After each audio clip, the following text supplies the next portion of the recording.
Spook, Yes, what are you reading? it's a travel guide, Sly. A travel guide? Why are you reading that? Well, it's just so I can work out where Lockie Schultz can have his next trip.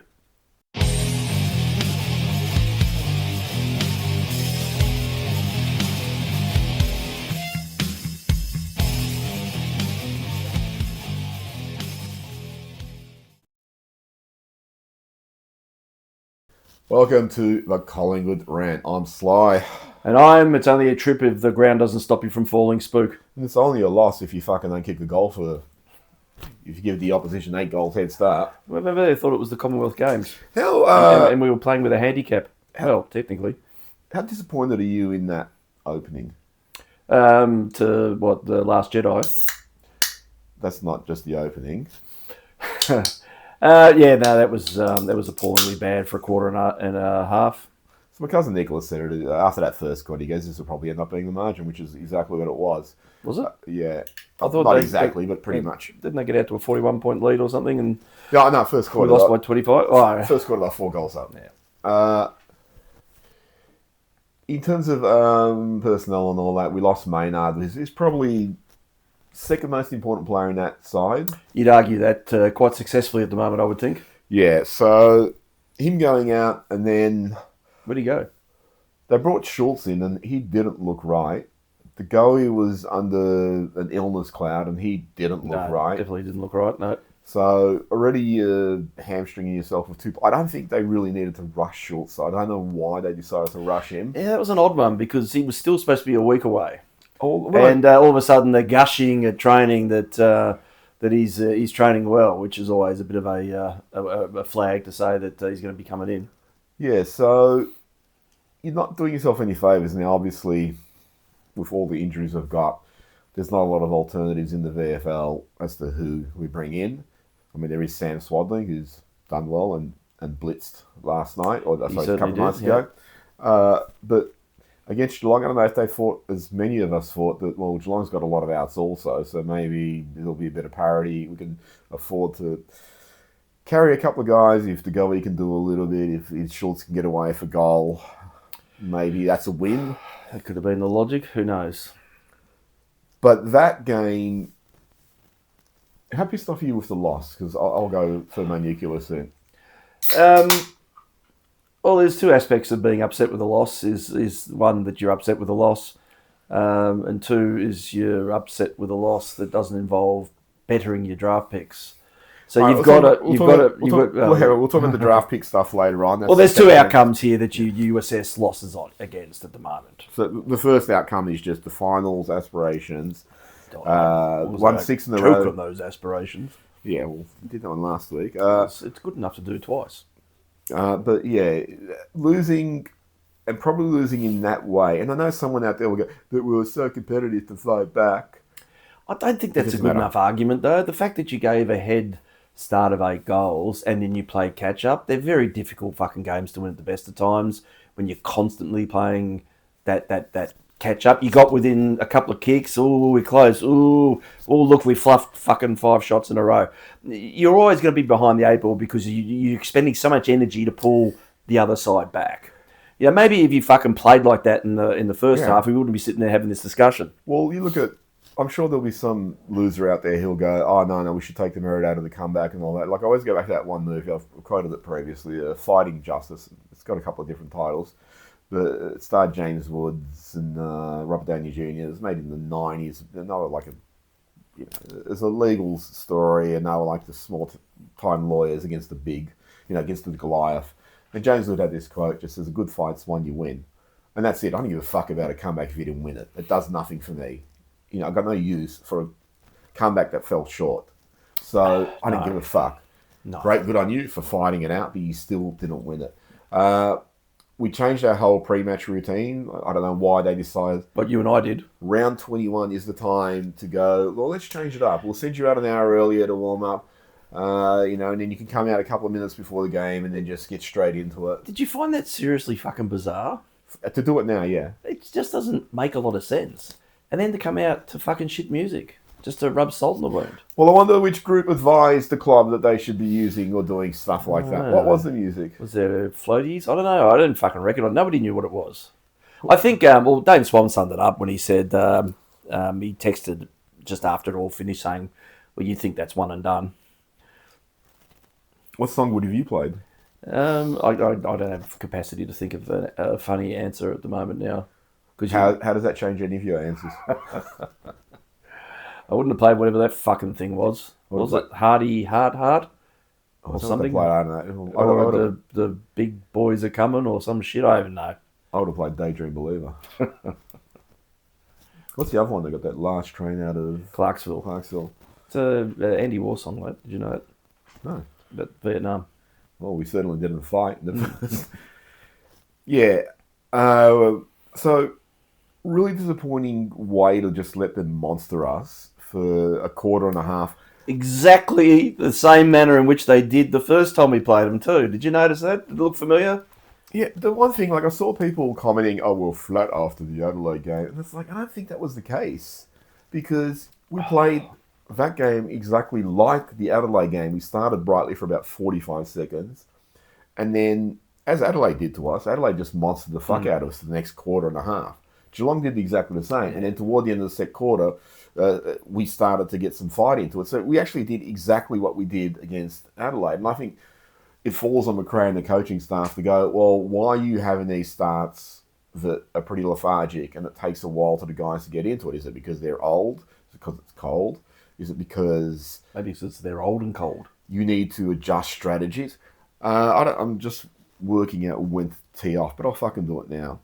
Watching that game, and it surprised me that it's taken me so long to pick this, is I finally worked out McRae's game plan. Because there'll be a lot of talk about what it is. And I worked out what it is. What is it? It's, Nick, if you can get 35 possessions, kick 2 goals, and bring everyone else into it, and the rest of you guys, can you just tackle? We're a chance. That's the whole fucking game plan under McRae right now. It's, Nick, just fucking do what you do because you're just so brilliant, and you will carry all these other guys. And this is the biggest problem with this club right now. There's people on those message boards and shit going, oh, we're just this player away. We're just a Lockie Neal away.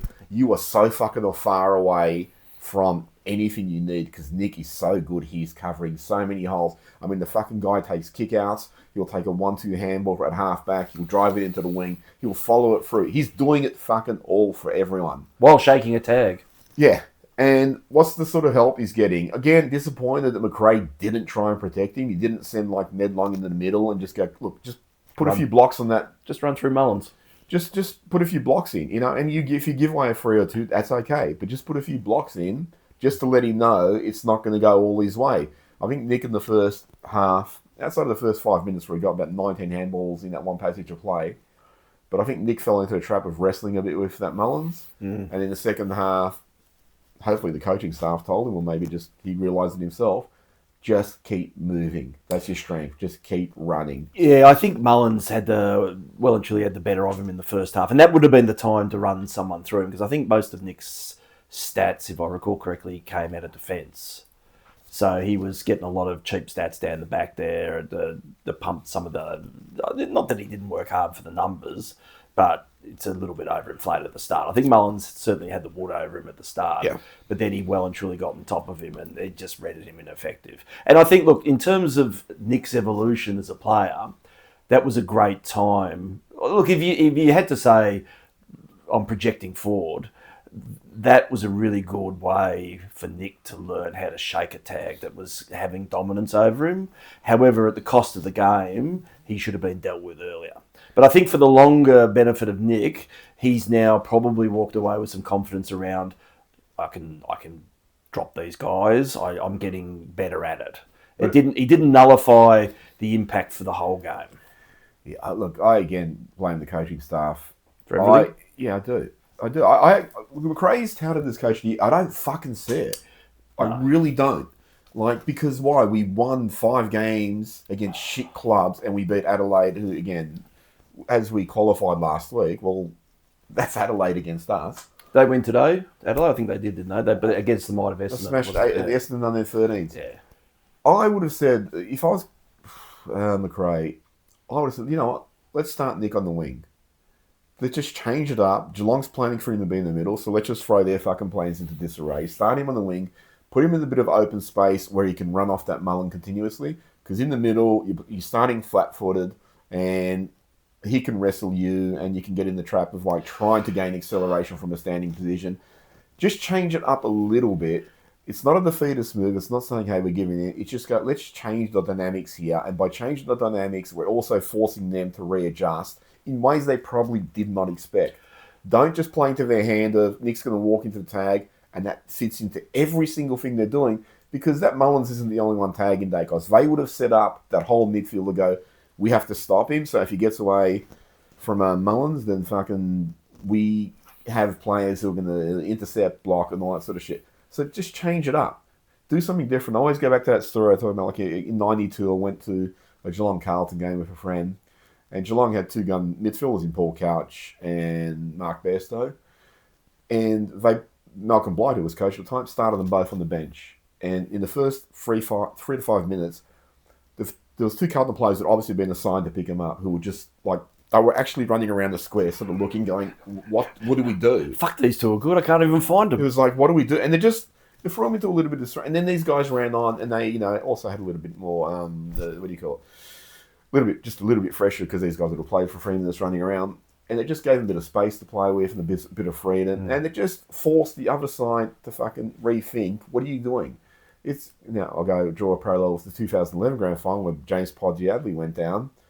Malthouse then needed to change that game up and force Geelong to go immediately on the defensive, go, hang on, fuck, we just lost the tall, and now they're going extra tall in the forward line because they're throwing Tarrant down there or whatever the fuck.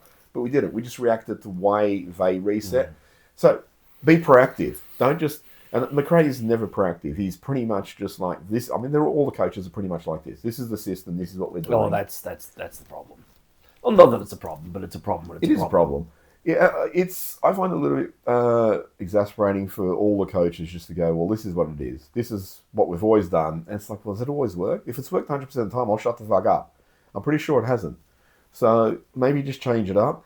I'd also like to see the onus put on these other fucking players in the midfield instead of awaiting Nick to, again, pick up everyone. And because the big difference between this and the Adelaide game was, in the Adelaide game, Pendle's got 29 touches. He was influential in that game. In this game, he didn't do a lot. Sidebottom, the same thing. Didn't do a lot. To go, he's sick. There's a lot of passengers. So you didn't get input from all those guys around Nick, which just left Nick to try and do it all his own. Then you had guys like Crisp, who sort of slowly worked his way into it, but still can't kick from outside 40. Oh, gee, he was probably almost best on ground for Geelong. Yeah, I mean, look, I don't totally disagree. We leaked a lot of goals through Crisp.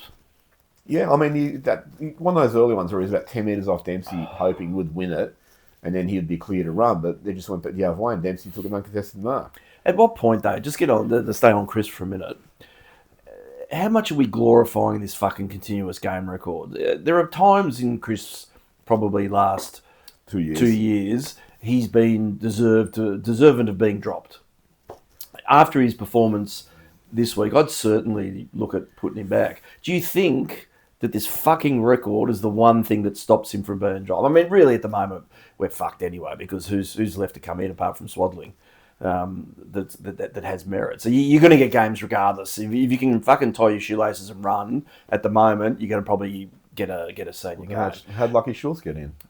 Well, no, he tripped over his invisible shoelaces. Yeah, well, I mean, he tired him, he just didn't run. He tripped over his expectations. Yeah, go on. Yeah, you're right, yeah. Yeah, but at the moment, I would severely look at... Break it, mate. Right, yeah, sorry. I'd drop him this week. I don't think he was all that good. I'll go. But they can't. I'll go one further, because I've got him down in this list. And we'll jump forward just briefly. You'd excommunicate him. Pendle, Sidebottom, and I said this about Crisp a few weeks ago. Like, we always talk about Pendles and Sidebottom as being the two potential retirees. Is Crisp I would seriously have in consideration there. I would be looking at him and going, depending on who goes, if, let's say, Pendlebury decide to stay on, then we force another guy out in Crisp. And just, because I actually think he's been really bad for a couple of years. He'll have his patches where he's good. I don't think he's being played entirely correctly, but he just seems to be a little bit more reactive, a little bit slower, a little bit more fumbly. now. Maybe playing 498 games in a row has contributed to that, but he hasn't been good.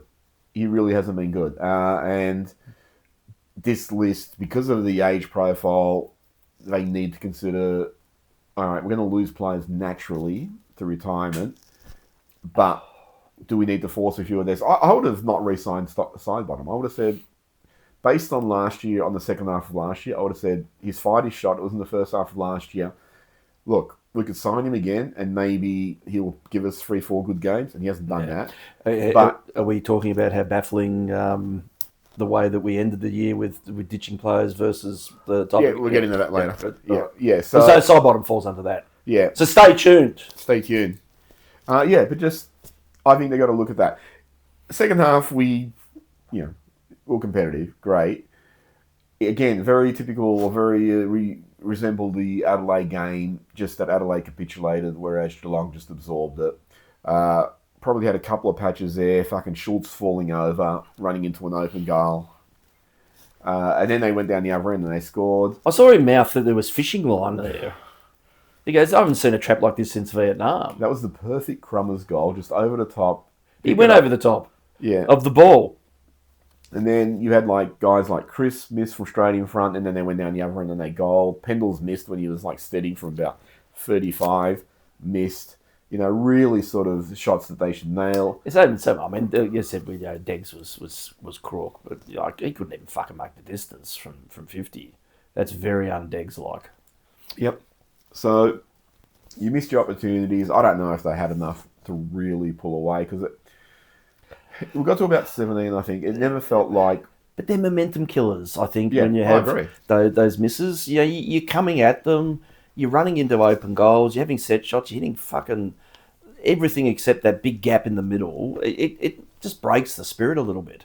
And you've worked so hard to get within, a couple of those goals, you probably would have got within a kick, maybe gotten your nose back in front. That would have changed potentially the dynamic of the game. Because I think there was periods there where the Geelong looked rattled, that we did have them on the ropes. But the big problem with those misses was you missed them and then at least 2 times they just went straight down the other end and goal. So that was the really big problem. Is it wasn't just you missed, but then you conceded immediately. Now, if you missed and missed and missed, and then someone got a goal, at least we're doing all the attacking. It just didn't happen. Ollie Henry was fucking really good for them. When did he become Wayne Carey? I don't know. When you have no defenders to put on him. Oh, fucking hell! They were dropping like dominoes. Yeah. That Shannon Neal. Imagine drafting a key positioner, gradually exposing him to senior football, and then going, when your other senior forward in Tom Hawkins retires, you go, Shannon, it's your turn now, and he shows this really good form throughout the year. Who would have fucking thought that? No. But instead you went and got Jack Buller. Why don't you actually pick a draft pick? Charlie Westerford had a really good first half, faded a lot in the second half. Yep. But again, shows that there's a lot of football now there. He's got some sticky hands at times. Oh, no, his marking is exceptionally good. Yeah. And he's just, again, I just don't think you can afford to drop him now. I mean, we probably can't afford to drop him anyway, because who's going to fucking come in? I'm sure we'll find a way. Oh, well, Podgy Hadji kicked 5 on the weekend, didn't he? Was that last weekend? That was last weekend. No, whatever. Did he do anything this weekend? I know he kicked at least 1, but it was a handball over the top. Maybe he won't come in. But I'd persist with West. Yeah, remember he was invincible? Yeah, well. That was the sort of game you're going, yeah, well, when you're talking about contract extensions, you got to remember that. They're the alternatives. Here's another one. I wouldn't re-sign him. I don't give a fuck that he had a good patch. He's got to start planning for the future. You got to stop doing this. Like Eckhart, you got to think about the future. Well, he got shot, and that's a lesson for us all. But Dan, though, he's been a shining light this fucking year. You got him there? Yeah, good. No, well done to Dan, Mr. He's been great this year. He really has. He would be in the top 3 of our Copeland. You'll probably win it from Nick, the way we give Copelands out. So I don't think Nick has anything to worry about this year. I thought Cameron had a terrible game again. He might have done a couple of things around the ground, but he was beaten by a 14-year-old ruckman with a mustache. And that sort of goes back to, you were talking about starting with Nick on the wing and stuff. We just would have been a hell of a lot more smashed than we were smashed in the midfield clearances, because Cameron's ruckman was back to fucking ordinary. And the other guy, Mitch Edwards, he just kept leaping over him. It was really embarrassing. And these are things Collingwood should be looking at. So again, when you have Nick dominating the middle, it compensates and covers for the fact that Cameron can't ruck. So these are things they need to... I'll say it later, because as we continue to look at the game. So we lost Perryman to another hammy. Yeah, was it the same hamstring as earlier in the year? I don't know. That's a little bit concerning, if it is. He won't play again this year. I doubt it. It's at Collingwood, it's a 3 to 7 year condition. And we lost, what's his name? Who? I can't remember. There was someone else we lost, wasn't there? There's 2 injuries. We lost Howe with a fractured arm. Howie. Yeah.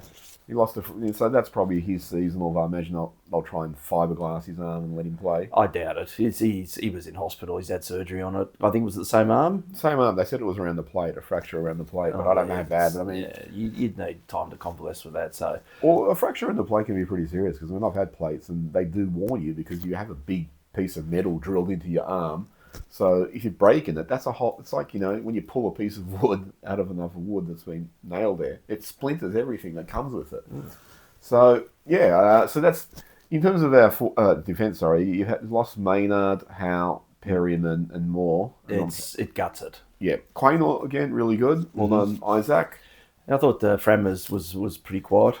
I think he's been struggling the last few weeks. I mean, it's a big ask to keep throwing on his shoulders, and having all the support crew around it, it's only going to make it more difficult. He's the one and only lone tall out there. One and only lone tall. Can you believe that came out of someone's mouth? Dan Houston.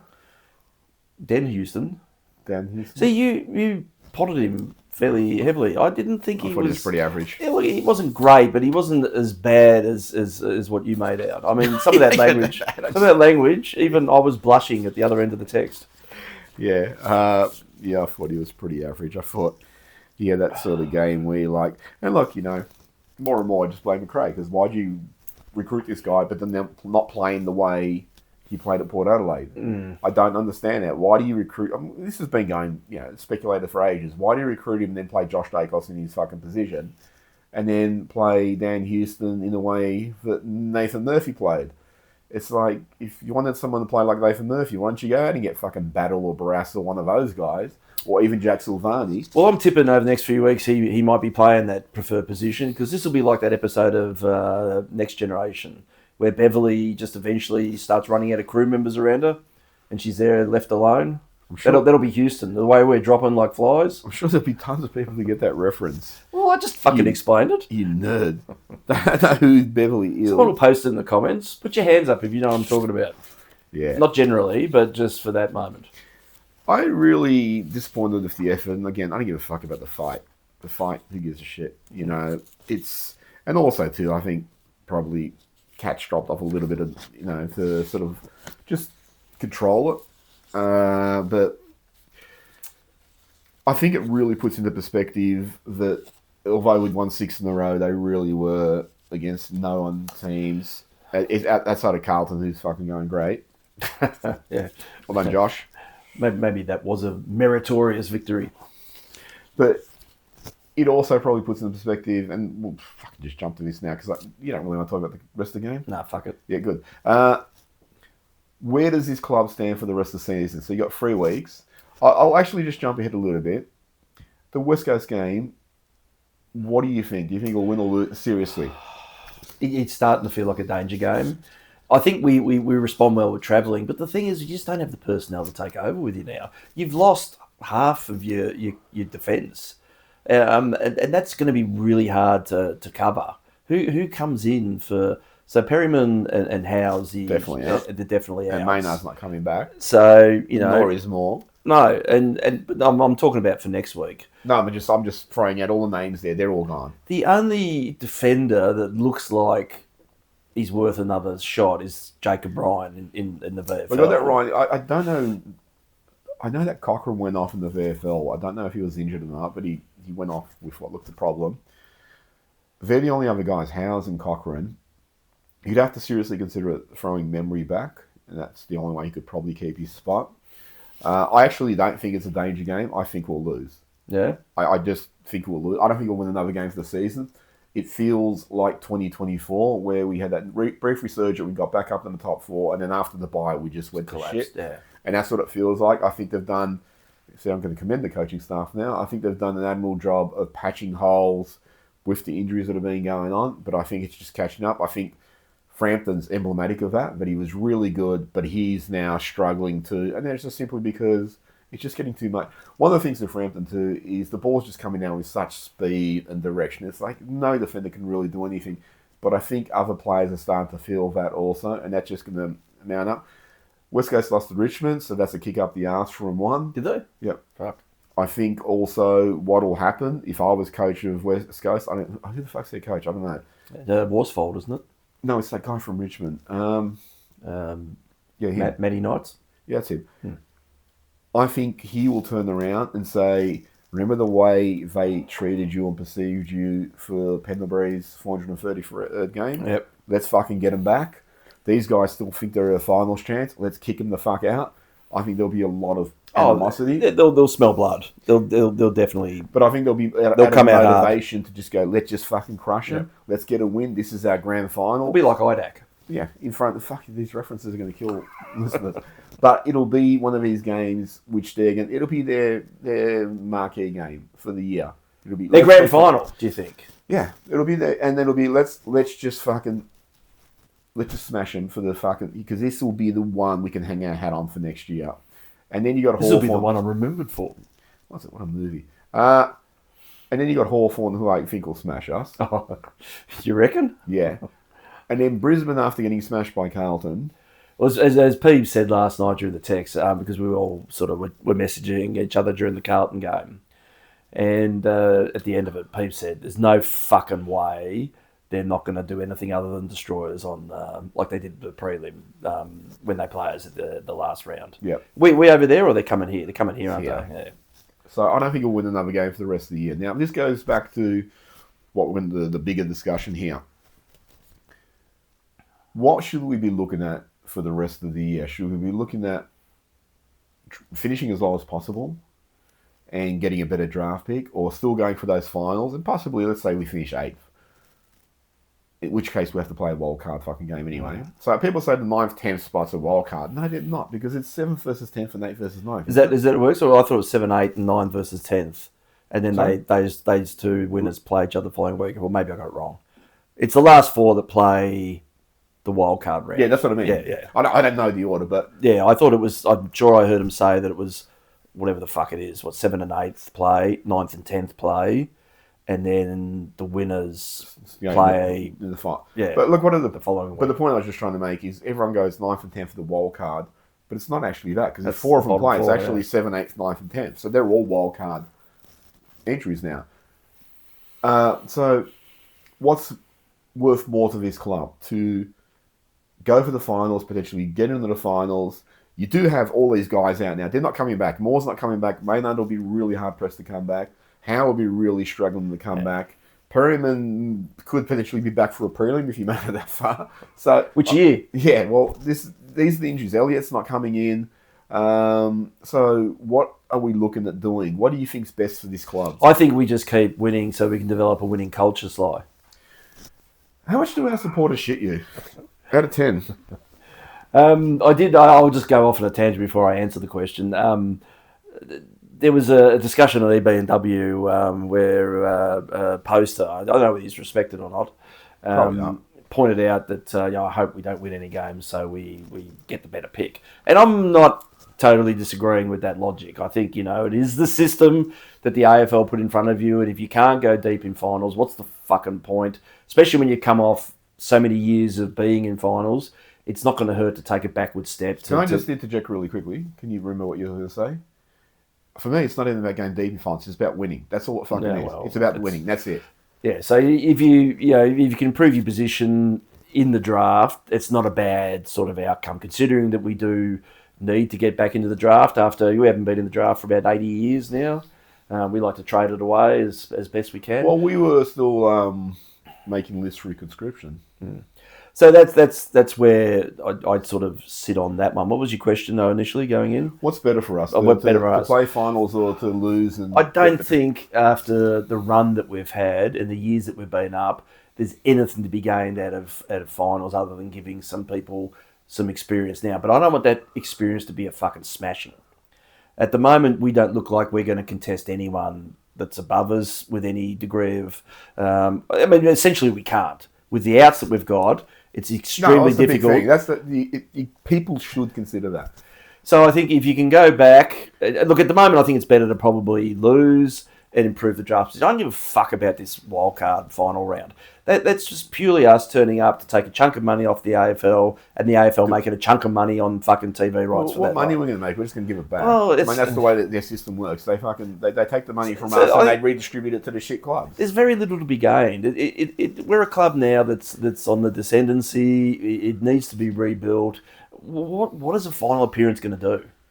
Well, okay, so here's the ways I look at it. One, the personnel's not there to fucking do anything in the final. Well, yeah. Two, the stupidity of people, and I'm pointing at some of these posters, all these posters. They've got a very arbitrary way of thinking. It's like, if you want to finish for a low draft pick, that means you're introducing a losing culture. And it's like, or you're tanking. And it's like, you can play all your kids, which is probably going to decrease the chances of a win, but you can still fucking train them and motivate them and teach them to fucking win. And if they might not win, but you know what? They've still got that mentality. So you can develop a winning culture even when you're fucking losing. So that's the sort of talk that North Melbourne give. Well, okay, so this goes now to the second point, or the third point. I don't know what fucking point I'm up to. Because I brought this up before, and this is the thing that kills me with our supporters. It's like, we can't afford to stay on the bottom for 9 years or whatever it is, especially with Tasmania coming in. No one said to fucking tank for 5 years. I'm talking about, let's do it right now for 1 year, not tank, but, finish lower. The 2010 flag was built off the low finishes of 04 and 05. Do you know the 2023 flag was built off the low finish of fucking 05? Because that still had Pendlebury in it from that fucking draft. Mm-hmm. So it shows you can have, an off year, get some quality in there, and then rebound pretty quickly. No one is saying go sit down there for the next 7 years the way North Melbourne's done, the way Essendon is doing. I think one of the big problems, one of the really fucking big dangers of when you think we're just that one or two players away is you turn into St Kilda and you just go, let's recruit a Jackson Vine, let's recruit a Koenig, let's recruit a... Worked wonders for them. Yeah. And you've been doing this for how long? Remember they did the other run with fucking Paddy Ryder and all those other guys, that Brad Hill and all that? Because they think they're not that far, but then they never get any fucking closer. And then the other club, and I brought this up before, was you look at the Bulldogs. They won the flag in 2016, I think it was. Yep. 2016, and you would have thought, well, hey, there's a good list to fucking do something for the next few years. They had issues internally. They had players leave. Boyd retired. Stringer was traded out. There was obviously internal disharmony, which has been covered on the Footscray rant. And since then, I know they got in that grand final in the COVID year, which I just really don't count those 2 years because it was such a compromised fixture that you don't really get a fair representation of what that season should have looked like. Mm-hmm. I remember we played 4 games in 13 days at one point. I know other clubs did that. So I'm just trying to point out it produced very lopsided results. Yeah. So they were in the grand final in that year, but they still got smashed. And they're always like, we're a Rory lob away from a fucking flag. And then they're just recruiting. And have they ever looked like they're genuinely going to win a fucking flag since that flag that they did win? And meanwhile, you know what's happened? And I want you to fucking seriously consider this, especially you, because you know the fuck I'm speaking to. That's 10 years of Bont's career, which has just gone down the pisser. And I know he's got all these tremendous individual accomplishments, and he's a great player, and he'll be remembered as one of the legends of the game. Totally get that. It is still about flags, and this guy has never gotten anywhere close to doing it again because Bulldogs thought, we've only got 1-2 players away, and they've recruited like that. And they've been scrappily competitive, but they've never been the beast in the fucking league. No. So this is what the trap Collingwood potentially could fall into, just thinking, we're a Perryman away from a flag. Look, I like Perryman, but he's not the difference between Collingwood and the fucking flag. If you look at the topping up when we've won flags, I'll go back all the way back to 1990. We got Tony Francis and Scott Russell, two gun midfielders who had a lot of pace to that side and totally changed the dynamic of our midfield. In 2010, they got Darren Jolly, a fucking dominant ruck, and Luke Ball, a gun midfielder who was number 2 in the draft. And at one stage, and people might not remember this, but before he did his osteitis, when people were talking about that draft, they said, who would you take? Hodger was 1, Ball at 2, or Judd 3. It was really open. People going, they would argue about which one you take because they were all equal at that stage. And Ball did fall like his osteitis pubis, but he was still a gun midfielder. And then 23, you brought in Tom Mitchell, a fucking Brownlow medalist, and Bobby Hill, who, you know, was just all this X factor in the forward line. Who the fuck do you think is doing that right now if the recruiting we're doing? So I would rather finish light and start getting some talented kids back in. They really need to fucking help Nick out. I think that Tom Mitchell, him going out and then thinking Ned Long was going to be the next big thing, it hasn't worked. No. So that's what they really need. That's what they should prioritise. What I was going to say earlier too is, if I was running Collingwood, like if I was down that hall from where, you know, I don't know who runs it, football department. How many kilotons of nuclear waste would you be detonating? Why, they're fucking detonating themselves. But I would say, you know what I want you to do with the list management? I want you to treat the list management, your drafting and your trading, I want you to treat it like Nick Dacos isn't there. Because he's covering so many fucking holes in that list.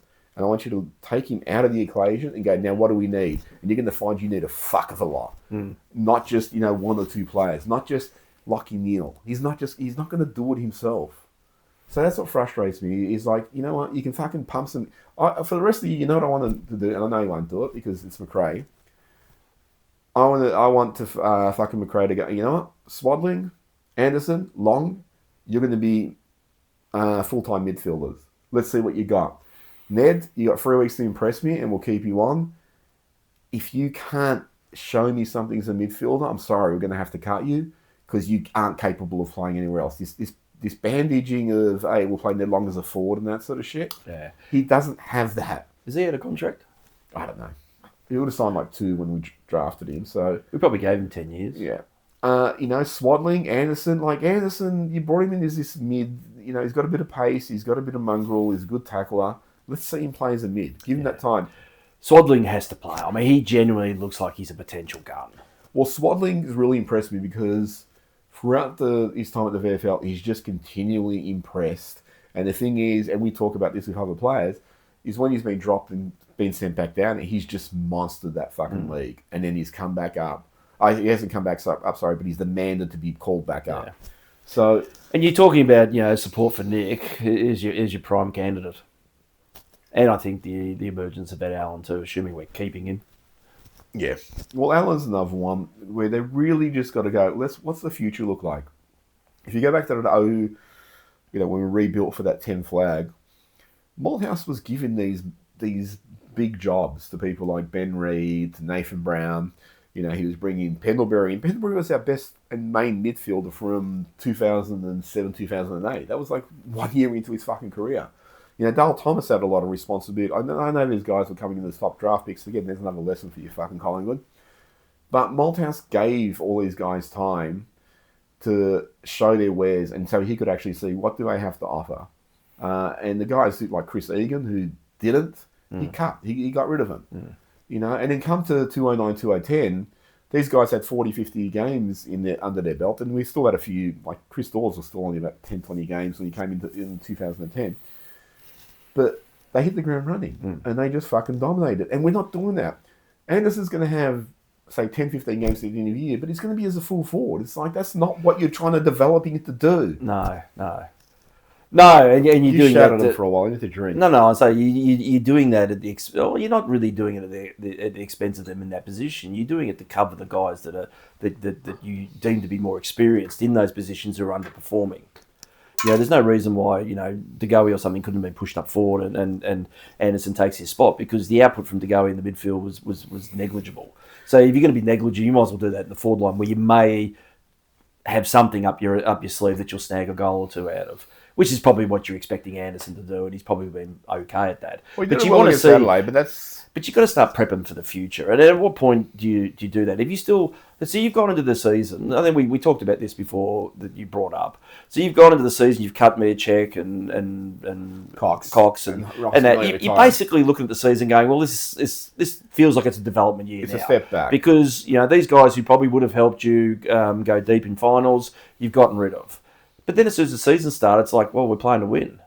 And you go, well, that's in conflict with the decision you made at the end of the year. You want to get games in the kids, which you didn't do up until the hand was absolutely forced through injury. So it's not like it's by pure design that the outcomes are what they are now. And now, because of those outcomes with injury and stuff, you're seeing some of these kids that are coming through, especially out of the last breed draft, look like they've actually got ability to make a career out of this.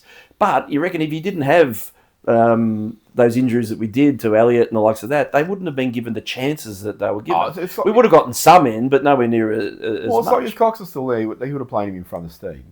So it's almost like they got that's it. It's almost like they got rid of Cox so they could play Steen. I would have got rid of Cameron and play Cox. Yeah.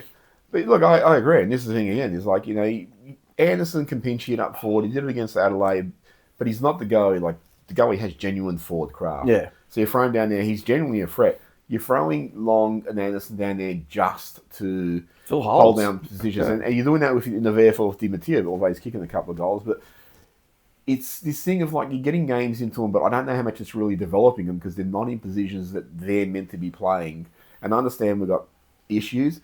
Like, it frustrates me when I watch this game and then, like, with the injuries, Pendlebury went to halfback. It's like, why does anyone there think he's a halfback flanker?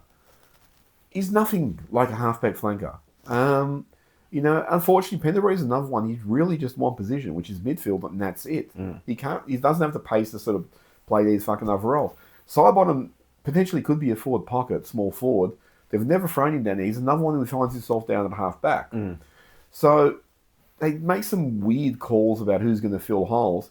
And again, you're stemming bleeding, but maybe it's just going, look, we're still going to fucking try and win, but we also need to really think about the future and invest in the future, which means let's put Anderson in the middle for a game.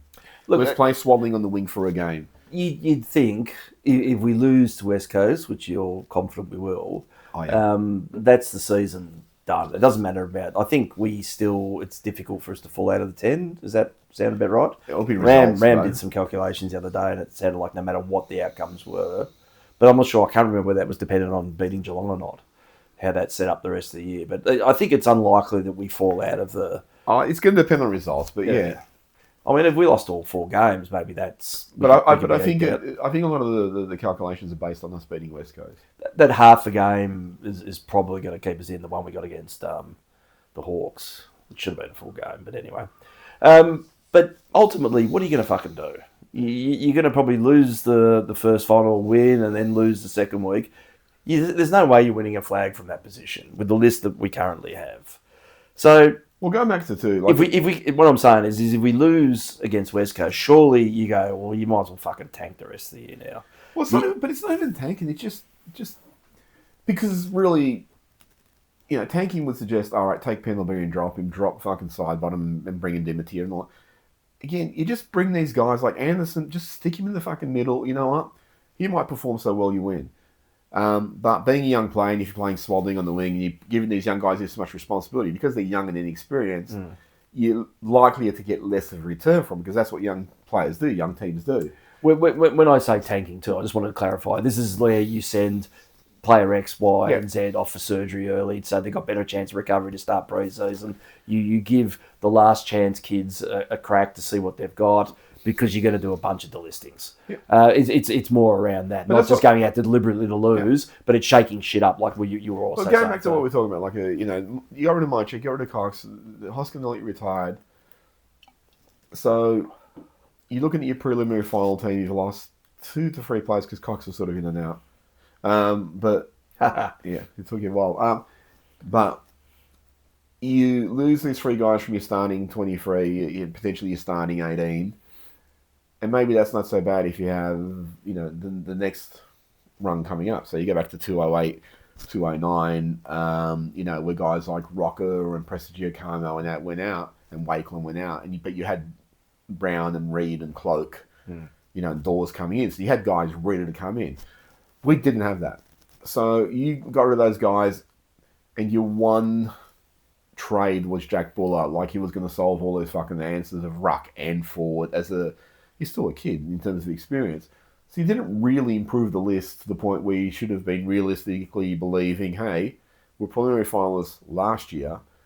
We'll go to grand final now with Jack Buller in. I'm not picking on Jack Buller. I'm just saying he's the only guy you really brought in. And those kids you'd been playing outside of Medline, you hadn't given enough exposure for them to take the next step. So you're now at this stage where I think you need to force that. You need to go, let's really be planning for the future. I really hope that that everyone's talking about Butters pretty much being a done deal to Bulldogs. Yeah, well, that seems to be the consistent rumour. So I really hope the one wad we shoot isn't just fucking Lockie Neal. And I find it funny that apparently Lockie Neal is a done deal, but he's only touring the fucking Lexus now, or where the fuck we call the place in now. It's like, really? I thought this was all done 98 months ago. So I don't even know if that's done. I mean, would he be just sitting there? Would he be fucking playing in that last round when they smash us and just be going, fuck, I'm not going there? The real hard thing is we've had such a fucked salary cap for years. And now we're in a position where we've probably got more money. We've got a fucking huge bucket of money there. Assuming that you have one of Pendlebury or Sidebottom or whoever goes.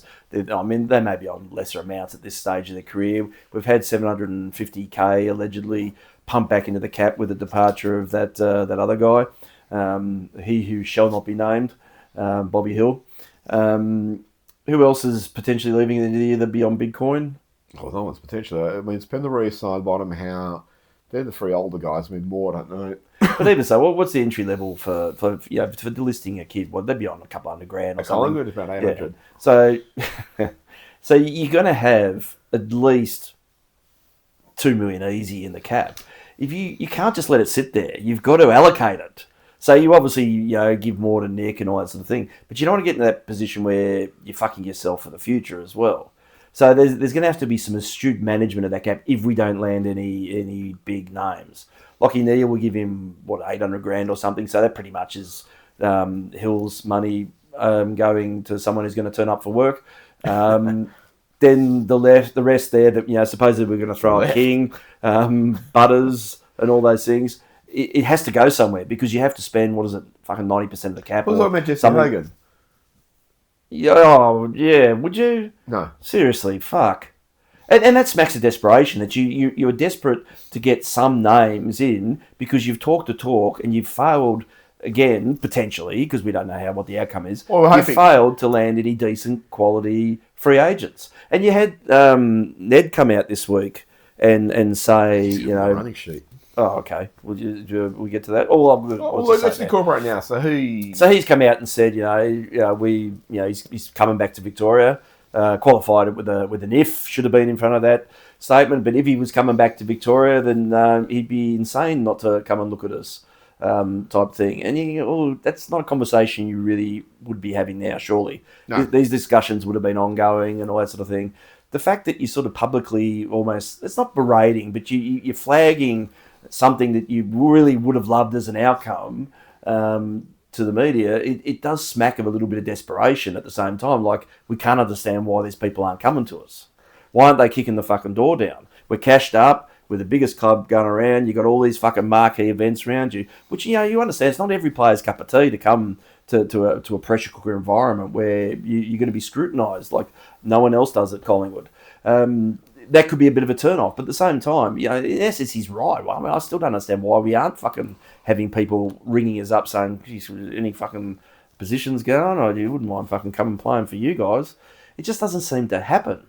Whether it's a stigma of the stinker. The stinker, it just... I mean, the two things I look at, I can't remember if I told this story in this podcast, but going back about 10 years ago when Treloar was at GWS and all the talk was, where's he going? And I was at a function about mid-season, and there was some former Collingwood people there. So I can't remember if I told this story, so I'm going to keep their identities secret. But I just said, what do you think about Treloar? And was it Phil Manassa? No. He runs without tripping. But anyway, and one of them just said, no, it's done. It's a Collingwood. I go, really? Because it's like middle of the year. He goes, no, it's done. It's just got to work out the cost. So a lot of these things are actually happening in the fucking background. Oh, you'd expect them to be. And to be done really early, and it is about ironing on the cost. To Craig Kelly, if you're watching, because I know you do watch us, when you said I should have qualified for if. No, Craig, you should just be going, we'll fucking take who the fuck we want, because that's who we are. And that's what you should be looking at. You should be looking at coming in the biggest club in the country, playing in the biggest crowds, because that's who we are, the premier sporting organisation. But we're not. We don't do those things. But it sort of annoys me that he backpedaled. I know he misspoke, but it sort of annoyed me he backpedaled and had to qualify. And it was a very meek retreat. And just we always talk about fucking being a destination club, but who the fuck has come here? And someone will point at Dan Houston and say, well, that's been a fucking great pickup. Thank you. That's fucking like Disney buying Star Wars. You've turned it to shit. So what the fuck, man? I really hope. And people sort of point at us, and there's people in the comments, and we're very smug this week. But people in the comments that we celebrating Collingwood's failures and stuff like that. I don't. I would love them to prove me wrong every fucking week, and for players that I habitually rip on to fucking stick it to me every week. Not in that way, but which way are you talking? Well, Cox is in and out, but. No, but I would love to be proven wrong. I'd love for players. I'd love for Lipinski to just be fucking dominating every week. And I'd just shut up and I would give him credit for fucking doing it. I want to be proven fucking wrong on the statements I make. But the fucking reality is, the people who are defending the club and players and decisions, you're doing a lot of the work for the club and the decisions, but the decisions aren't doing themselves. It's like people who defend Disney Star Wars. They make up all this shit around that's well, I didn't see that in the fucking movie. It's well, that's obviously what I think might have happened to get this to this point. It's that's what the movie's meant to be doing, not fucking... So this is what happens with everyone, well, not everyone, but a lot of people who defend the club. They just draw these really big, long bows. It is a blind, fucking irritating defence a lot of the time too. It's I don't like the way this narrative's going on. I'll just justify it with some fucking made-up shit to say this is right. Or then fucking pick on some minnow club to say, you don't want to be like these guys, do you? It's a fucking irrelevant argument. It's just garbage. You're trying to make it sound acceptable in your own fucking mind, and then you get snarky because someone says something that, contrary to your belief, may actually be more true than yours, and then you get fucked off at them. Let me do a little bit of a segue here too, because I think they went out of business. Josh Fraser at Carlton. So they smashed the Lions. So what's he won, 8 out of 10 or something? He's dropped only the 2 games, yeah. In terms of someone posted on one of these message boards, I got to stop looking at these fucking things because they just get me angry like the Hulk. And just said, oh, damn you, Josh Fraser, the scum-sucking, helping a scum-sucking, lying, cheating club. You know what I want? I want fucking Josh Fraser to win the flag this year. Well, I did see someone on a Collingwood board say that Brisbane would surely be loading for finals.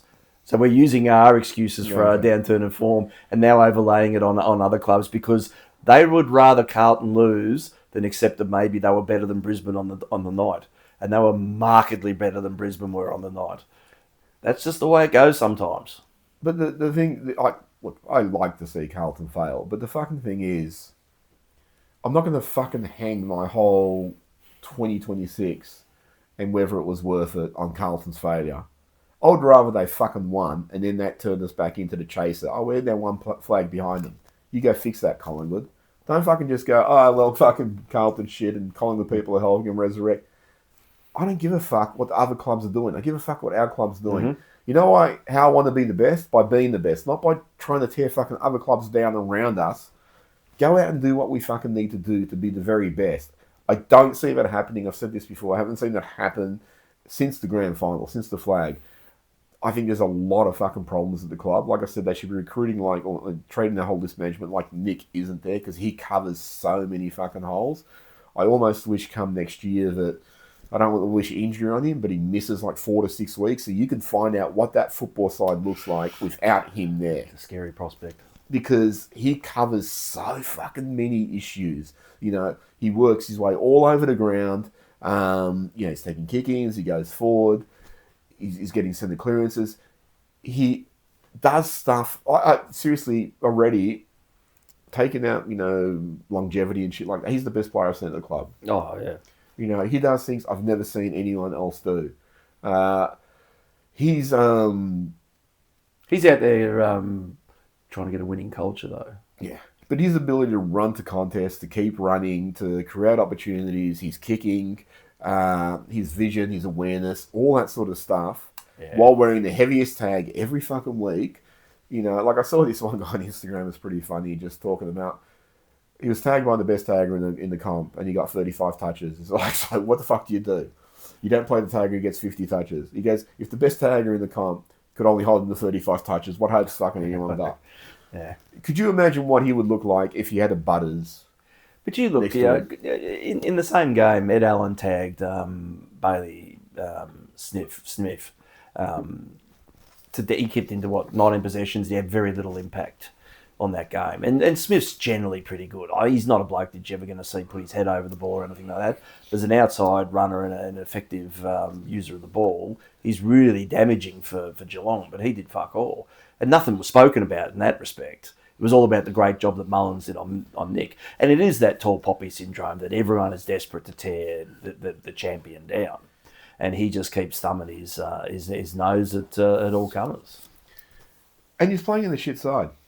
So, again, it's how good would he look? Like so many elite players before him. But, I mean, that's the point, like Bond has had to do it. I mean, Bulldogs have always had decent midfields, though. But if Buckley had stayed at Brisbane and played with Voss and Ackermanis and Black... They would have won 12 in a row. I say about Buckley, he's fucking, seriously, one of the best players I've ever seen, but he doesn't get that credit. No. I saw someone, like on one of these Facebook posts that pop up, you get always these recommended fucking groups to go to, but someone posted who was better, Shane Crawford or Nathan Buckley. And I love Shane Crawford, a great player, and he just seems like a really, really good guy. But Buckley was in the fucking stratosphere so far above Crawford. You cannot believe how good this guy is, but everyone just kept tearing him down. I remember fucking Mike Sheehan would never rate it. Mike Sheehan would always do those top 50 players pre-season in the AFL, in the Herald Scum. And Buckley would never be number one. It'd always be Voss or Hurd. And Sheehan's justification was, we don't know what he's like in finals. And then when he had the good final series in 02-03, Sheehan finally put him at number one. But that was also the thing, I recall with Buckley through the 90s, they were going, he only shines because he's in the shit team. But when Judd went to Carlton, it was like, he shines despite being in the shit team. The context totally changed. Nick's fucking freakish. I read these messages from people on social media about people, he gets cheap. Like someone goes, you get these cheap possessions by kicking out. You fucking idiot. You should be watching this right now. He might get the cheap position of kicking out, but then he runs and fucking gets a handball and then delivers it in the middle and keeps running and then creates a whole fucking chain of play by himself. Yeah, it may be a cheap possession to kick out, but geez, they're effective fucking cheap possessions. But it's also like he's following up, so it's not like, I kicked out and I'm just going to hang back here for 10 minutes and just chill. He works so tirelessly to create opportunities. And, just sometimes I do think he shouldn't be calling for it because he's running into traffic. What the fuck? That was that one Geelong. Was it Josh Dacos did that? It was, the lob kick. Nick was between them and 5 Geelong players. Jeez, fucking hell. But yeah, super freak. Bobby Hill's gone officially, apparently. We sort of talked about this a little bit last week. Your thoughts, feelings? No, I'm just glad it's all done now. I think what was the terms was interesting coming out of it, but I think they sort of had to do that to make it appeal better that he's free to go and play somewhere else. Doesn't that piss you off though? I said, without knowing the full machinations of the contract, the fact that we got out of it without having to pay anything more to him, except that we'll be paying more to him. It was revealed in the Jay Clark article that we're paying a minuscule amount, about 88 cents or something next year. 88 cents on what, the dollar? I have no idea. So we're paying a minuscule amount, which it could be 100,000. Who fucking knows what a minuscule amount is? It's a different minuscule to my industry. But Yeah, look, in order to get the AFL Play Association, whoever the fuck had to sign off on that money going back into the cap, I think there probably had to be something given back, and I think that was us not holding into the contract to say that you welched on what you agreed with us a month before you stopped playing. Yeah. Maybe we should stop you from playing for the next 3 years. You know, like a restraint of trade could have been. I don't know. I'm not. I work for a law firm, but I'm not in a legal background. So You were in prison. Hey, you were in prison for a couple of years. I had cocks in and out of my jail cell in prison. I heard they turned them inboard into an out. So I don't know. I mean, obviously there had to be some give and take and some sense that we're looking out for him as well, and that could have been dictated by third parties. I don't know. I think ultimately we went into. Welcome to the penis edition of the Collingwood penis. Yeah, so whatever happens, I'm happy with the fact that we get to keep that cap money. I see fucking Twitter exploded, though, that it's unfair and all that sort of thing. Didn't seem to bother him when fucking Ugle-Hagan got it. Didn't seem to bother him when Stengel got it. Seemed to bother Kane Corns, though. Yes, you dog, Kane Corns. You killed my club. Yeah, so, but anyway, I'm just glad it's all done. I'm going to be a prick because that's the nature of the thing. An in-out cock-stock prick. Yeah, I look at fucking Bobby Hill and it's like... You look at fucking Bobby Hill. Yeah. You're insatiable today. Somebody's got to be. And it's like... So you want to resurrect your career potentially in another club. Why? Why don't you just start Collingwood then and resurrect it? Yeah, no, this is a serious question. It's the $1 million question. I would have a lot of respect for him if he just said, I'm walking away from football because whatever, and I'm not going to play anymore. And maybe in 2-3 years I'll revisit it. But for him to say, or of his management, his team, he could look at like resurrecting his career at another club. It's like, fuck you, Bobby Hill. If you're willing to play next year, why didn't you do it at Collingwood? Yeah, I don't think he'll play next year, but I'd say they're keeping the door open. But I think there's a lot that's happened that we may never get to hear about. That's...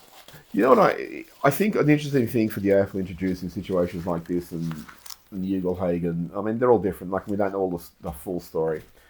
But it'd be cool if you could actually put these players on, like, long-term leave, keep them on for a nominal amount, but then have access to them in 2 years if they said, hey, we do want to come back.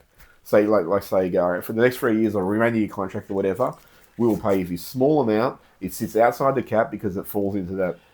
The only risk with that would be that if you've lost the playing group, how willing are they to allow something that they've dismissed back into the system?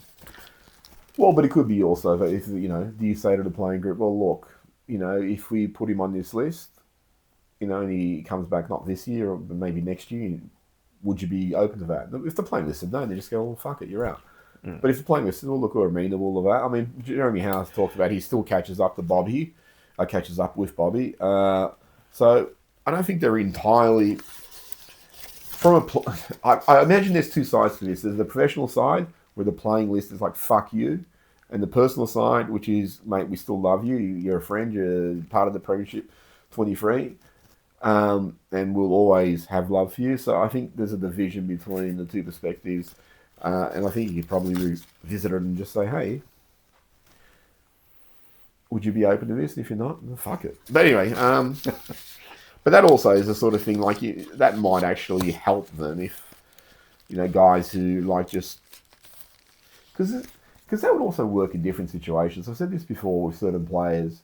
You get draftees and all that, and they play for a couple of years, and you look at it and you go, you're just not ready. But potentially we do see something in you. You want to go away to one of the SANFL Waffle, one of those leagues, and ply your trade for the next 2-3 years. We've got a first dibs clause on you. Yeah, and, we'll look at it. So I think that would actually be a really useful thing. Particularly, it would allow clubs to speculate a bit more, which they don't. And you could also give them a nominal... amount of money to sort of assist with their living and all that sort of stuff because their earning capacity's down. There's a lot of goodwill out of that too, but you'd certainly have to meet a number of criteria there'd be objectives that have to be set to say that you're performing or consistently improving to keep this thing going. Oh yeah, no, it would be Otherwise, good. you don't want to boat anchor everybody. Oh, well, it would be a boating accident then. We'd keep them for 10 years though. We're doing it already. The West Coast game, I mean, we pretty much covered it. What was your tip? West Coast by 88 points. So what's your serious tip? West Coast by 87 points. What's your serious tip? It'll be a close one, and we'll probably just win by 10 points. Okay. I reckon we'll lose by 31. Denoir. Get better soon, Spook. Love the show, guys. Yeah, I apologise. I came in under the weather last week thinking... and made everyone sick. I won't cough and splutter that much. I think that's pretty much it. As soon as I come down in here, into studio, into GTV Sly, fucking hell, it collapsed. Where did you come? All over GTV Sly. Yeah. Don't let the kids listen to this one. It's like doing a show with Kelvin Cunnington over here. It's like doing a show with Carol and Turts. Yeah, it's... What's Kane Corn's thing about that? That's $844 of OnlyFans money I'll never see again. Thanks. What do you think of Kane Corns as a journalist? I think he is the most proficient troll I will ever see in the media. From that ability to light a bonfire and to step away and watch it burn while people keep throwing themselves onto it it's almost an admirable trait. For what he is and what he does, and he's not an analyst that's going to earn respect in his career, not now. But he is going to inflame the masses like a madman, and he's brilliant at it. He's just pouring the petrol, flicks the match, just sits back and he's like the Joker. He's going to watch Gotham burn.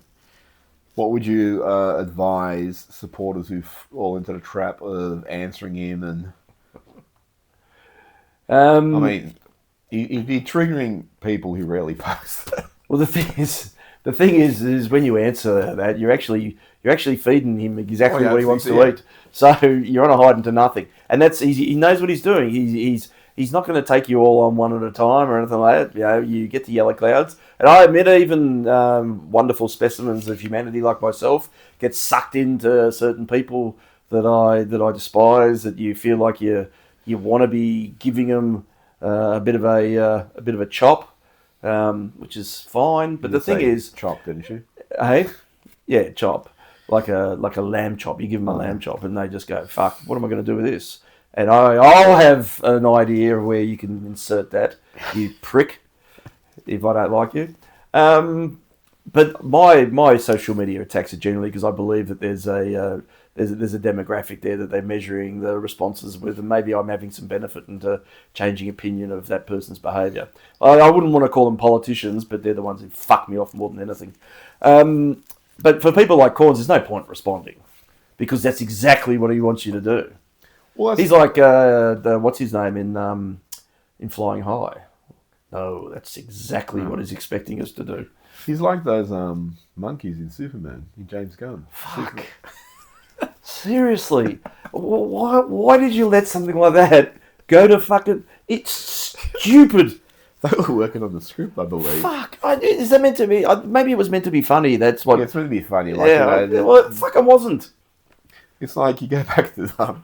remember The Simpsons where... I mean, there's that saying, I can't really... It was the best of times, it was the blurst of times. Yeah, but there's that saying, 100 monkeys type for 100 years, and someone's going to... One of them will type a masterpiece. That was they'll make the script for Hamlet or something, as a saying. Yeah, and then, Mr. Burns.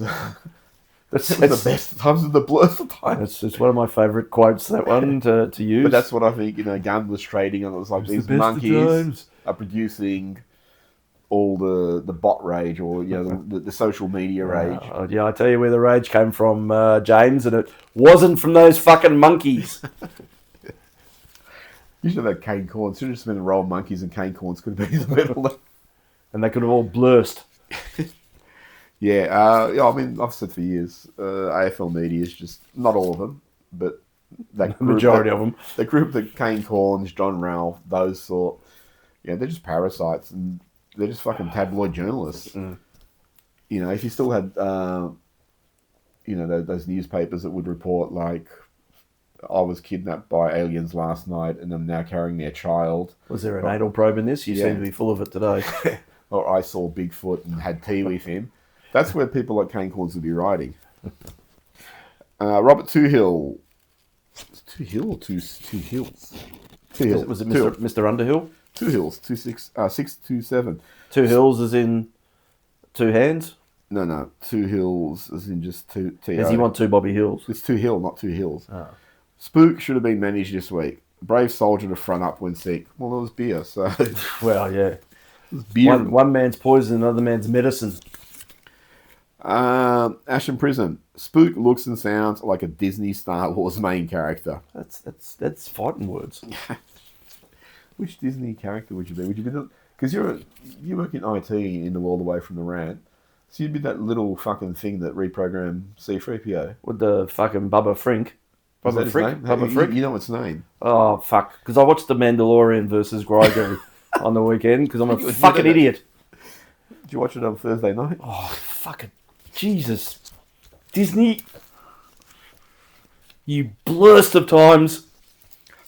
Remember that time, because you were doing the brain probe on me, and I said, just before you go ahead, just stop and let me look at my friends. Like 3PO did in, whatever the fuck that movie was. I remember there's that time you opened the door and you said, are you here to sell me a subscription to the Coast Guard? And you had those wires on your head. Well, I remember that time that, because we lost the mic, and we walked in here and we fell through some quicksand, and it was just like, crap, man. Does anyone want to move your Rant? Ashton Prism still. Great win. One of our best games to watch this year, obviously against Adelaide. Utterly dominant second half. Next week against Cats should be a positive Rant. Should. Is he being facetious? I don't know. Where am I going here? Stars Jake. We haven't beaten Geelong in the last 4 attempts. If we don't beat them without Holmes, Cameron, and possibly Danger, we never will. Fuck! This season. Well, we definitely won't this season. Put a line through that, and then when the fixture comes out next year. They got like North and Richmond. Fuck, and Essendon, I think. Some of these sides, the top 4 sides, have the pissiest of easiest runs home. The fixture's a fucking joke. Yeah. Sergio Montoro, with respect to mental health, outside of tearing up the contract or similar, any player that cannot play or fulfill his or her obligations due to mental health issues then needs to stay away from the game for the same period of time as their absence, particularly if they decide they may want to play for another club. Say, with Hill has been effectively AWOL for 12 months. If and when the club and player part ways, they're ineligible to play for another club's minimum of 12 months. It's actually a pretty interesting prospect. Mm-hmm. I wouldn't be averse to that. That's like in cricket. When you're off, you can't participate in bowling or batting for the same amount of time. Like lawn bowls? Yeah.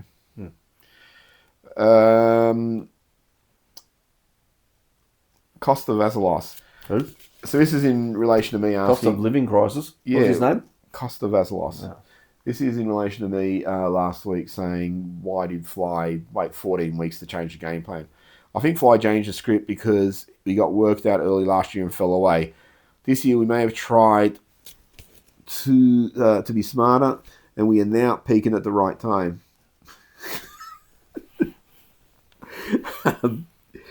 Thanks for the content, guys. Great show. Thanks, guys. Yeah. You giving financial advice this week? And Dagos Magic. Agree with this take. Better to play finals type footy in the back half of the year. Gives the opposition far less time to work you out and develop effective tactics pre-finals. Let's hope we can ride the long wave because those 3 small losses earlier look to have killed our top 4 chances. Well, I don't think it's necessarily them now. Look, I just want to partly qualify. I mean, the injuries I've had have been really bad injuries. It's a massive impact. You throw in Elliott and... Although Steen's done really well, but if you throw in Elliott and Steen's the big one for me, and then Darcy Moore, and then Maynard, put the guys back who just got him injured. It's just been a really bad year, and for some players like Moore, they just haven't been able to get started. 35 no Nick. I did what I always do after a loss. I headed over to Collingwood board on Big Footy to read the post-match melts. For some reason, seeing other people take losses worse than I do makes me feel better. Some of the rants were so over the top they read like street poetry. I was pissing myself laughing. I recommend it. Well, it is pretty funny when... I actually look the other way. I go to certain boards to read the positivity and think. Do you know the Heaven's Gate cult? Which one were they? That was the guy... I remember the film with... Yeah. No, that was the guy. He convinced 40 people that if they suicided, they would ascend to a UFO. Yeah. And there's videos of these guys doing interviews, days before they take their own lives. And that's what like the positivity message boards are like. It's just like, okay. You wonder how people can be convinced that there's a UFO going to pick you up. Go read these message boards. No, if I want to be completely depressed, I'll go and start up my Disney subscription, not Sydney subscription. You just want to watch Mandalorian and Grogu again. Fuck, what a movie. Zed. Do you know how many he kills? Fucking everyone. It's like a mass murdering spree. This is for kids. Dad, how many is Mando going to kill in this film? 700, 800?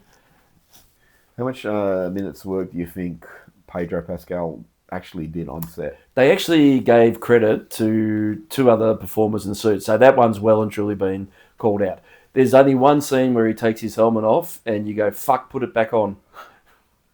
What the fuck? Why would he grow a moustache when he's never supposed to take his helmet off? How does he shave? I don't know. How does he eat? Oh. How does he give head massages? Well, they should just show scenes where, he's trying to eat, just keeps eating the visor.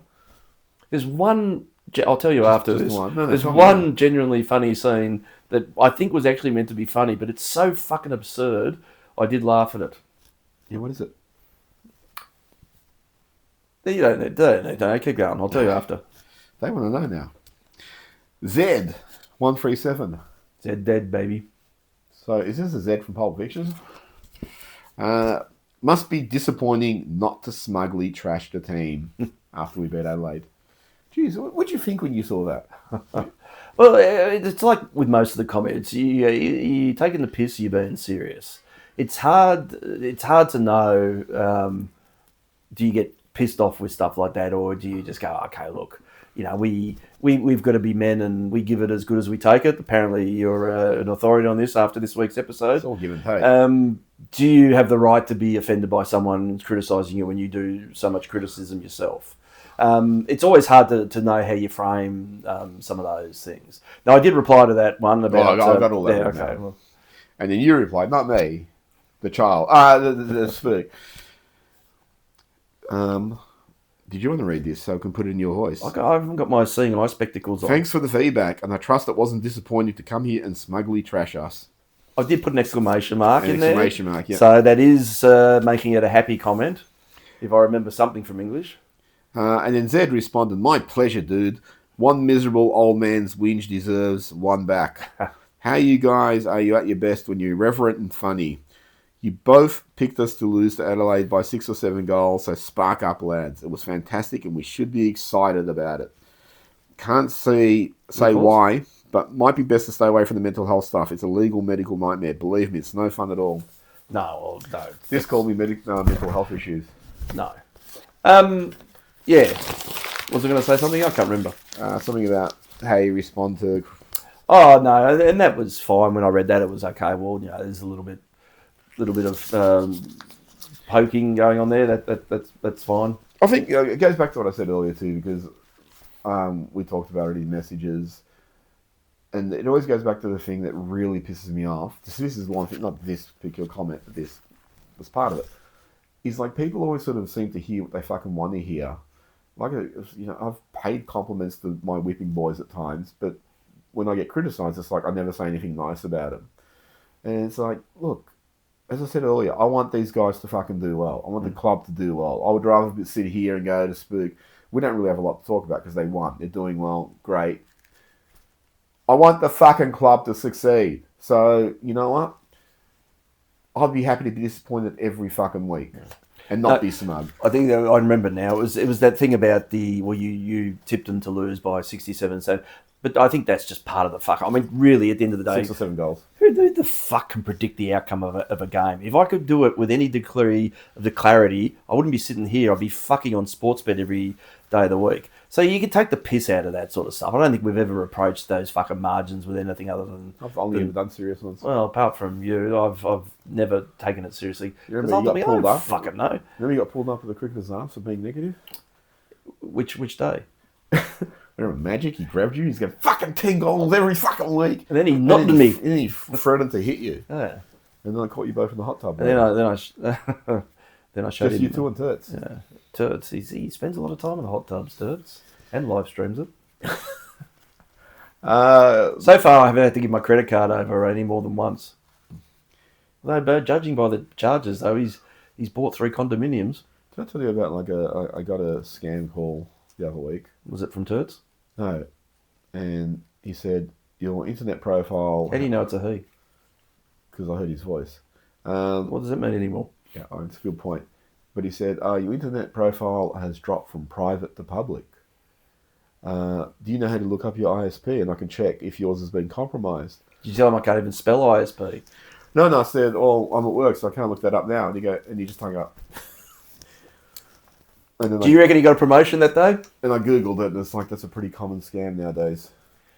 There's some where they'll ask you stupid questions to get you to say yes or no, just to record the voice, and they use them for voice verification.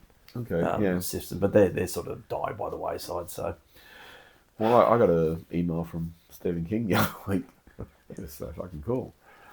Dear Les, I love your work. He wanted to talk about craft with me. I was like, do you like Carrie? Would you have done her? No, it's just funny because there's someone out there who's falling for these things and thinking Stephen King's actually writing me. Got one from Sally Rooney, also an international Irish best-selling author. Any final thoughts about anything? No, I don't really give a fuck about the outcome from here on in. So I'll just let the chips fall where they may. One thing I'll say, and also in light of the way we've been talking, I really hope that the club is just keeping really low key and they have some fucking exciting shit planned, which is just going to make us sit up and go, wow, okay, they got Neil, but they also got this guy and this guy. I don't think so. I know. So which means that they've got to nail their picks. And the thing is, you look at the current batches with Taylor and Hine, he got a couple of right, but there's a lot of misses. O'Bree's selections this year all look relatively promising. So maybe they've definitely looks like they've made the right call with is he list manager or fucking head of recruiting or whatever it is. But the litmus test will be what he picks this year, because that fucking mantra that they used to try and get out of jail of picking the best available. Yeah, well, you've seen the outcome. I don't think you really know what those words mean. So hopefully we picked for need instead of picked for... I don't expect that they actually have anything, any secret trades or shit happening. I'm just saying I really hope they surprise us and that they pull out something that's like not just Jesse Hogan and fucking Lachie Neale. I hope, it's suddenly announced. Lachie Neale said, Zach Butter says, I want to come to Collingwood. I know it's 99.9% chance it's not going to happen. But I'm hoping that this new breed at Collingwood, the new administration and all that, now that they've cleared Treloar and Grundy out of the cap, Mychek's gone, Cox is gone, Bobby Hill's now gone, there's got to be a lot of fucking money there. I hope they spend it wisely. And it's not just, no disrespect to Perryman, but it's not just another Perryman pick for another $1 million. I hope they have something that's just going to fucking wow us. I don't expect it, but that's what I hope. No, I don't expect it at this stage now. I mean, you couldn't crow about it anyway if you did have something locked in. The fact that Butters has been pretty quiet, at least you still consider it promising. Did King, is he staying at Suns or is he going? He's going to Hawthorn or something, apparently. Well, no, who fucking knows? Well, no, it's not going to Collingwood, so... No, look, and you still, the minute that the money went back into the Hill thing, you think, look, if you're going to be incredibly fucking frugal, frugal, you're going to be carefree with this sort of money and throw, let's say you've engaged Butters and said, look, we'll give you 1.4 over 7 years to come and play for us. And now you suddenly got 750 in the cap, and you go, well, fuck it, let's just go all in. We'll give you 1.8 million, 1.9, whatever it takes to get you to come here. That should get it done, surely. Unless is he gonna knock back 400-500 a year to go and play for Footscray? Would he be? I mean, look, if Butters was realistic about money being everything for him, you just go to fucking Tasmania tomorrow. You don't even have to work. You just turn up for 10 years, kick the footy around, and take home 2.8 million. Well, you go to the Bobby Hill scholarship, you don't even show up to work. Well, and get the money. True. So, yeah, I mean, look, but we surely could be in a position where we could still do that. Whether we do or not, I don't know. Well, you look at Sydney, they poached Buddy Franklin right out from under GWS, so it can happen. But as I'm saying, I hope the club's doing something that's not just another Moneyball pick. If they're going to just go out and get some other fucking... Like that Mitch Lewis thing was really like the best of the rest, is it? Not even that. Yeah, so... Again, it's just a name people know and they want to be seen to be doing this right. And the thing that frustrates me with that is like, well, if you want the Mitch Lewis, you go fucking draft him. Or a type like him, they took him at fucking pick 70 or whatever it was, North took that Nick Larkey as a later pick, didn't they? So those players are there. You just don't fucking take them and play them. We just like drafting midfielders. But then you like just going and spending big. I mean, the funny thing in that Mitch Lewis type of thing is like, well, you're going out, you're going to ultimately, I know potentially it's a free agent, but you're going to be spending more to bloody get him because you have to pay more to make sure that the incumbent club doesn't match it. Yeah. So you're paying more than if you actually just went and drafted him and played him and all that sort of. So I really hope they just have something. I know they most likely don't, but they spoke a really good game about how they're going to run the club and all that, and it really just doesn't seem that different from anything. And long term, outside of Nick, you're not matching it with fucking other clubs who've built really good lists. Fremantle, they have the potential to be up there for 3, 4, 5 years. Carlton's, they've actually done really well with that Jagger Smith and what they got out of the Curnow trade, and then they got a few father sons. They have that Harry Dean. They have some good young talent coming in. How that's offset by Cripps getting older and Wiedering and those sort of guys and Mackay, but it just feels like we're just always playing catch up. Anyway, that's it from us. Like, subscribe, leave comments, and we'll see you out there. Yeah, you missed it. Later. I'm getting it today. And did. Through the ring. Like a Saturday night at his joint.